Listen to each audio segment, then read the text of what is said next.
Hello friend, क्या आप सब जानते हो कि कर्ण की मृत्यु के समय भगवान परशुराम कर्ण से क्यों मिलने आए थे? तो चलो आज हम इस वीडियो के माध्यम से आपको बताते हैं दोस्तों। दानवीर कर्ण के बिना महाभारत की कल्पना भी नहीं की जा सकती थी। साथ ही इस बात से इनकार भी नहीं किया जा सकता, कौरवों का सेनापति कर्ण स्वयं के प्रतिद्वंदी अर्जुन से भी ज़्यादा बड़े धनुर्धर थे, जिसकी तारीफ भी भगवान श्री कृष्ण ने की थी। कर्ण एक शक्तिशाली योद्धा बल्कि बहुत बड़े दानवीर भी थे। बिना युद्ध का परिणाम सोचे उन्होंने अपने कवच कुंडल दान में दे चुके थे। लेकिन कहते हैं ना, कुसंगति का असर घातक होता है, और यहाँ पर कर्ण और दुर्योधन से मित्रता का परिणाम था, जिसके कारण उन्होंने कई गलतियाँ की, जिसने कर्ण को महाभारत के युद्ध में कमजोर बना दिया। लेकिन कर्ण की मृत्यु के लिए घातक बना एक ऐसा श्राप जो कर्ण की मृत्यु के लिए बहुत बड़ा जिम्मेदार था। लेकिन क्या आप जानते हैं, कर्ण के अंतिम समय में भगवान परशुराम उनसे मिलने पहुंचे थे। उस समय कर्ण से क्या कहा होगा? अगर आप नहीं जानते तो हम बताते हैं दोस्तों। जैसे कि आप जानते हैं कि कुंती के पुत्र कर्ण का पालन पोषण एक रथ चालाक ने किया था, कारण कर्ण को सूत पुत्र कहा जाता था। लेकिन कर्ण की वीरता को देखकर दुर्योधन ने उन्हें अंग देश का राजा बना दिया था। जरासंध के हराने के बाद कर्ण को चंपा नगरी का राजा भी बना दिया गया। वैसे दानवीर कर्ण का जीवन एक तपस्या से कम नहीं था। इसे कई कर्मों का फल भोगना पड़ा, जिसमें उसकी कोई गलती नहीं थी। लेकिन फिर भी अनजाने में हुए कर्म और दूसरों की भलाई करते हुए अनजाने में पाप हुए, तो उनको श्राप भी मिले जो उनके लिए प्राण घातक बने, और उन्हें महाभारत के निर्णायक अर्जुन के हाथों वीर गति प्राप्त हुई। वैसे हम आपको बता दें कि कर्ण को 3 श्राप मिले थे। उसमें से एक श्राप ब्राह्मण ने दिया था, तो वैसे दूसरा अनजाने में बाण चलाने से मिले थे, तो तीसरा भगवान परशुराम ने दिया था। तो भगवान परशुराम क्यों श्राप देंगे, क्यों दिया था? तो चलो जानते हैं। भगवान परशुराम ने कर्ण को श्राप दिया था, इसका प्रमाण महाभारत की एक ऐसी कथा में मिलता है। जब शिक्षा प्राप्त करने के लिए द्रोणाचार्य के पास पहुँचे तो द्रोणाचार्य ने उन्हें सूत पुत्र कहते हुए उन्हें निकाल दिया। निराश होकर अपने घर चले गए, और इसके बाद धनुष विद्या परशुराम जी सिखाते थे। इसके लिए उन्होंने किसी क्षत्रिय पुत्र को विद्या सिखाने से मना कर दिया था, क्योंकि किसी समय उनके शिष्य पितामह भीष्म हुआ करते थे।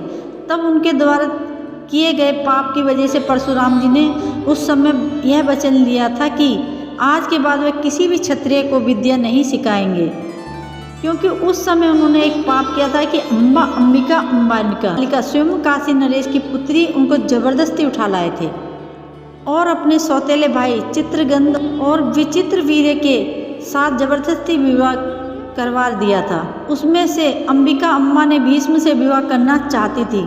तब भीष्म ने जवाब दिया कि मैं आजीवन ब्रह्मचार्य का पालन करूँगा। इस वजह से वह भगवान परशुराम जी के पास अपने लिए न्याय की भीख मांगने के लिए गई थी। तब परशुराम जी ने उनको आश्वासन देते हुए कहा था कि मैं आपकी मदद जरूर करूँगा, लेकिन वह मदद नहीं कर पाए थे, क्योंकि उस समय भीषण युद्ध चल रहा था, युद्ध का निर्णय नहीं हो पा रहा था। तब भगवान श्री कृष्ण ने उनका निर्णय करवाया था, और उस समय परशुराम जी ने प्रतिज्ञा ली थी कि आज के बाद मैं किसी क्षत्रिय लोगों को विद्या नहीं सिखाऊंगा। तब से परशुराम जी केवल ब्राह्मणों को ही शिक्षा सिखाते थे। कर्ण ब्राह्मण का वेश लेकर भगवान परशुराम जी के पास पहुँचे। परशुराम जी ने कर्ण की प्रतिभा को देखकर अपना शिष्य बना लिया।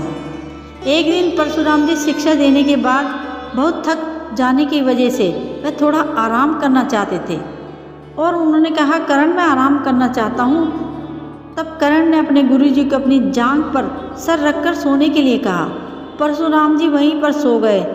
तब कुछ समय के बाद एक बिच्छू आया और कर्ण की जांघ को काट लिया, डंक मारना शुरू कर दिया, और उसकी पीड़ा इतनी असहनीय थी कि वह सहन नहीं कर पा रहे थे। पर करते भी क्या? अगर वह अपनी जंघा को हटा लेते तो गुरुदेव की नींद भंग हो जाती।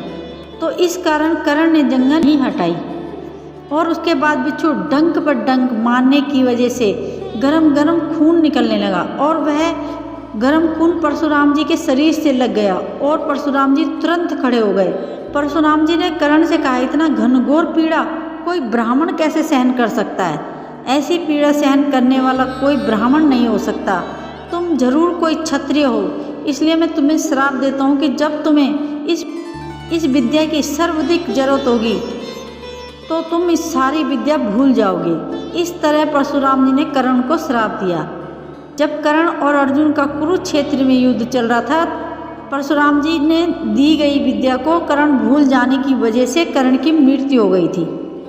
कर्ण की मृत्यु के बाद परशुराम जी क्यों आए थे दोस्तों? तो महाभारत युद्ध के बाद जब कर्ण अपनी अंतिम सांस ले रहे थे, तब भगवान परशुराम जी उनके पास आए थे और कहने लगे, इसी दिन के लिए मैंने तुम्हें श्राप दिया था कि हे कुंती पुत्र, कर्ण तुम्हें इसी हारने के बावजूद तुम्हें कुछ भी नहीं मिलेगा। अगर तुम वसुदेव कृष्ण के होते हुए युद्ध जीत भी जाते तो तुम कंगाल हो जाओगी। इसलिए विजय सिर्फ पांडवों का अधिकार है और तुम दान देने के लिए प्रसिद्ध हो, ना कि लेने के लिए। और इसलिए अपने भाग्य से संधि कर लो। अभिमन्यु की हत्या में तुमने भाग लेकर दुर्योधन के कर्ज से मुक्त हो चुके हो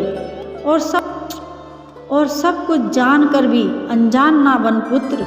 मेरे आशीर्वाद की छाया में आ जाओ और याद रखो, मृत्युलोक ही हो या स्वर्गलोक, जब वीरों और महावीरों में तुम्हारा नाम लिया जाएगा, सब वीर खड़े होकर तुम्हारे नाम की जय जयकार करेंगे। यही थी परशुराम के कर्ण से मिलने की श्राप की कथा। तो दोस्तों, आपको वीडियो कैसी लगी हमें कमेंट में ज़रूर बताइए और आपका बहुत बहुत धन्यवाद।